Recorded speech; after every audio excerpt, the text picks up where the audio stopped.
I see you don't have a lifeguard here at your beach. I'm not at the beach. This is a bathtub. No body of water is safe without a lifeguard. It's 2 feet deep, lady. What are you doing here? We've seen some amazing things, but that, my friends, is something we've never seen. Brandon Cruz wants advice. Brandon Cruz wants advice. Brandon wants advice. Brandon Cruz wants advice. You just locked yourself into the playoffs. Nice. Got it. Talk with old Brandon Cruz wants advice. Completely speechless, to say the least. Man, I am honestly so baffled by that decision. Brandon Cruz wants advice. It's Brandon wants advice. Green flag in the air. Brandon Cruz wants advice to the front. Ladies and gentlemen, boys and girls, welcome to the Brandon Cruz Daily Fantasy Podcast, and we are talking about the Xfinity Series at Charlotte. First off, just want to say some quick things right fast. My Coca-Cola 600 video will be my 1-year anniversary for making DFS content on YouTube, so thank you guys very much for supporting me and listening to me since I started that. We have grown this channel and my Twitter page quite a lot since then, so I really appreciate that. Also, the Burnout Avenue article will be up probably tomorrow morning. I just finished writing it. Got to send it to Josh and everything. He's probably asleep at this point, so we'll get it up tomorrow. No harm, no foul. Remember, I'm recording this on a Thursday. We have no on-track activity Friday because the World of Outlaws and the Charlotte Dirt Track is doing all their stuff there. And then we come back Saturday for Xfinity Series qualifying, the 2 final practices for the Cup teams, and then the Xfinity race. And then obviously Sunday is the greatest day in motorsports with the F1 race at Monaco, the Indy 500, which is going to be awesome this year because that's about the only race I give a shit about with IndyCar. And then we got the Coca-Cola 600 at night, so a full stack on Friday. And if you have iRacing, feel free to do those Indy 500s on there. I can't do it. I did one a couple years back. Enjoyed it. Finished third. Not gonna do it again. I can't set up IndyCar to save my fucking life. Anyway, so let's get into this. We have some interesting stories going in that I want to talk about entering this Xfinity Series. So first off, Timmy Hill, the 66 car actually has a good sponsor this weekend, and Timmy Hill's showing some speed. Now, he's finished in the top 20 a couple times this season, so it's nothing new, but I like following NBA Motorsports to see when they bring on people, when they don't. Like, they got Cash Cars or Crash Claim USA, whatever it is, for the 13 car, but I'm not sure they're going to do the whole race in the 13 car. Chad Fitchum, I don't know if he has any sponsors this week. I haven't seen the front end of his car. I just see just his regular paint scheme on the sides and on the back, so I'm not sure if he's sponsored this weekend. I need to keep looking for pictures. I haven't been able to find anything on that, but Fitchum is currently in a good place for place differential, just because he usually starts in the back whenever he doesn't have a sponsor. Then he'll finish at least in the top 18 or something, so that'll be good. Anyway, so I wanted to say Timmy Hill actually has a good sponsor, and he's showing some good speed. He was in the top 20 at final practice in both, or near top 20 in both the practices. And then moving down to Brandon Brown. Now this is interesting, because Brandon Brown and his team is basically a little startup team, but they're having a second entry in this series for the second time this year. They did one at Richmond earlier with the same guy they're running. But anyway, so Brandon Brown is in the 68 this weekend. That car, I don't believe that car is guaranteed in on points, but I think there's only 40 cars there this weekend, so he will get in. The person that is getting the 86 this weekend is Mason Diaz, a guy who's making his 3rd career start in the Xfinity Series, and he's not too bad. I think he's going to have the same team that Brandon Brown had in that 86 car. At least based on finishes, that's what it looks like. Now, he started one race last year. He finished 36, but that's because they had an engine failure. Can't really blame that on him. And this is not a Morgan Shepherd or a Jeff Green type of engine failure where they just pulled off in the 3rd lap and said, well, the engine's blowing up. No, they actually had an engine failure. And then he finished 19th in his other career start this year. So it's not too bad. Actually, let me make sure if that was this year. I may have confused him. Let me look. My bad. He finished 19th last year, blew an engine this year. My bad. I got, yeah, because he ran Richmond in the Toyota car. I wrote that down. I was like, wait a minute. Anyway, Mason Diaz in the 86 is only $5,300. Man, if you start, which is what it's looking like, if he starts outside the top 30, I love me some Mason Diaz this weekend, and I like Brandon Brown. Another guy that I'm looking at right now is Ray Black Jr. Now, Ray Black's been around the sport for a long time. If you watch the Truck Series, he used to race in the blah blah blah. If you're friends with Evan Pasoko from LSR TV or Peak Antifreeze Series on iRacing or whatnot, they got into a beef, whatever. This is months back. I don't know. I'm just throwing this out there. Anyway, Ray Black Jr. He's an interesting play because when his car is dialed up, man, he's guaranteed a top 20 finish even when he starts like 30th. But these last couple races have been a bit shaky for Ray Black Jr. and he's a bit expensive. I mean, he's $7,000, but his last 3 races he's finished 24th, 34th, and 21st. And then before that, he had 16th, 35th, 17th, 18th, 11th, 23rd. And then 30th at Daytona. So you can see he's consistent. He's within the top 18, which is what we look for.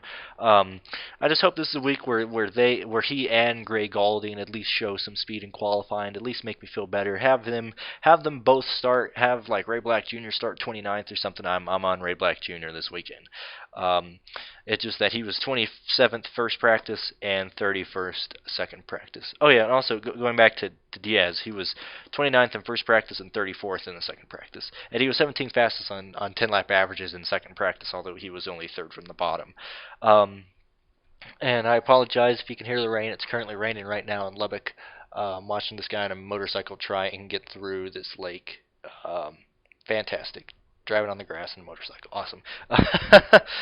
Anyway, and then we have Jeffrey Earnhardt. Man, he's still a stupid cheap play. I don't know what the fuck they're doing with DraftKings right now. I understand that there's like one guy making the prices for all that stuff, but come on, there has to be one dude who actually watches the races and realizes that Jeffrey Earnhardt is in a damn good vehicle.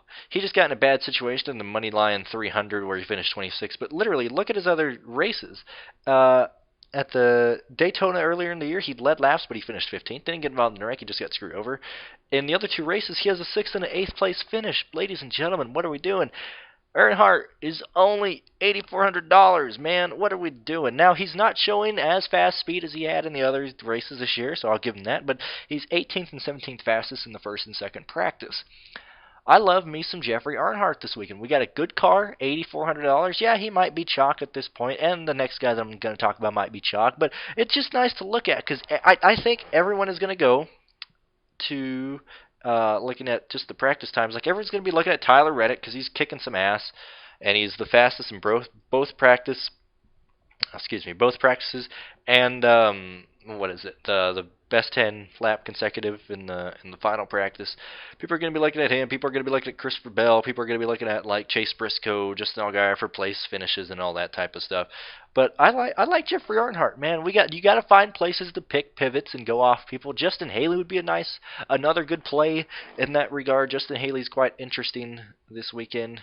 Haley was 7th fastest first practice, and then he was, where are you, Justin Haley? I just lost you in second practice. He was 3rd fastest second practice. He's not showing up on long run speed for the first practice, second practice. He was 8th fastest 10-lap averages. Justin Haley's pretty kick-ass as well. You know, Justin Haley, Earnhardt, I like these guys. If you can make a lineup around where you're going to save a lot of money, have a different have some different lineups going on. Chase Briscoe, I also like Chase Briscoe. Not a whole lot to say there. Chase Briscoe's Chase Briscoe. I'll just have to say he did run 58 laps in final practice.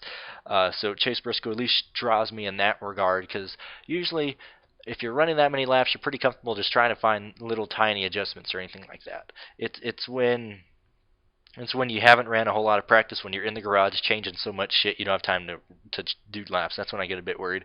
I also like Ryan Sieg. I always say Siege. Sieg. I like Ryan Sieg. He was 16th fastest first practice, and then in the second practice he was 10th fastest, not showing up on 10-lap average speeds for the first one, and then he was 5th fastest on average speeds in the second practice. I also like Ryan Sieg right there. He's had some up and down races. He ain't as consistent as he was, and more people at least know about him now than at the beginning of the year, but that works out fine there. Now, this is where I just get confused beyond belief We have the 8 car, a junior motorsports car. Whenever someone new gets in there, they are always priced terribly low for the first week they're in the fucking car. I can't, for the life of me, I can't remember who was in there last time, but I know they were low. Like, for example, this week it's Jeb Burton. Yes, I know he's back. Yeah. He ran Truck Series back then. He hasn't done a whole lot of race, but Jeb Burton is in the 8 car this weekend, and he's $6,800. Are you kidding me? 9th fastest first practice, 13th fastest second practice, 7th fastest and 10 lap averages first practice, and then he was 18th fastest 10 lap averages second practice. Whatever, I don't really care about that, but he's in a junior motorsports car, a championship contending organization for $6,800. Everyone's gonna play Jeff Burton. I know I am. You have to run Jeb Burton, dude. He's so fucking cheap. Or like look around the people he's priced around on DraftKings. He's priced against Vinnie Miller, Ray Black Jr., Jeremy Clemens, B.J. McLeod, Josh Williams, and Joey Gase. Like, really? Are you kidding me? Jeb Burton, his car alone is way better than that. It's way better than that. And when he started this year, he finished 5th. I don't know why he's ranked so fucking low. They only upped him up $1,000. I don't get it at all. Jeb Burton's going to be stupid easy chalk this week. And wow, I actually got through all that stuff within 10 minutes. Now, I'm not going into history on here. Yeah, I think Austin Dillon throws a little monkey wrench and all that stuff because some people are going to flock to Dillon just because he's a Cup guy. But I don't think he's going to be that fast. I'd rather go with Ross Chastain, honestly, over Austin Dillon. That's just me. I don't know. Christopher Bell might actually be under-owned this weekend. It all depends on where they qualify. Yet again, I'm making this on Thursday. They won't be on the track again until Saturday. And please, for the love of God, man, I had someone be like, well, Morgan Shepherd is playable this weekend. What are you smoking, man? You know Morgan Shepherd don't run the fucking laps. He's 14th in the first practice to at least show that he can get into the race so he can qualify and then even run a lap in the second practice. And he only did 2 laps, man. Like, dude, why, Morgan? I understand you love racing, but like, do the races, man. What are you doing? What? That seems like a waste of time to me. To go somewhere, pay the shitload of money to get into the fucking race. Because I forgot what it was. I read this, I don't know, years ago. I could have swore it was like $4,000. Maybe that was the Truck Series race or something. It was something like that. It was like $4,000 in entry fee for a fucking car, dude. Like, why would you pay that much? Why would you buy the tires, get the gas, and then not race? Like, dude, like, give that car to someone who wants to race in it. Be a team owner. Get some young kid in the 89 car, dude. Like, I don't know. Morgan, you did a lot. You've won races in the Cup Series. You were great back then, but man, what are we doing? You know, what are we doing here? That's going to do it for the Xfinity Series video. Coca-Cola 600 video is going to be at least 25 to 30 minutes. Got a lot of stats and history going into that. I'm looking at the top. I'm going to give you a hint of what I'm doing. I'm looking at the top, looking at the past 7 races there, because between all the aero changes and all that stuff, you really can't look much farther than that. And I'm really diving into the stats. Going to be doing not as many entries this weekend as I usually do, but at least a good amount of entries there. Just really looking forward to the Coca-Cola 600 and the Indy 500. It's going to be a fantastic weekend. If you have any questions or anything about this race or the Coca-Cola 600, leave them in the comments section below. Send me a message on Twitter or just tweet back at me on one of my posts or whatnot. And thank you guys so much for listening. Remember, I do have a Patreon if you'd like to support me so I can actually buy a mouse that doesn't double click every time I click the goddamn clicker. But I do appreciate it, guys. Thank you very much for listening, and don't get married to your money in the Xfinity Series or on Sunday. I will see you guys on Saturday when the next video drops. You guys have a fantastic day.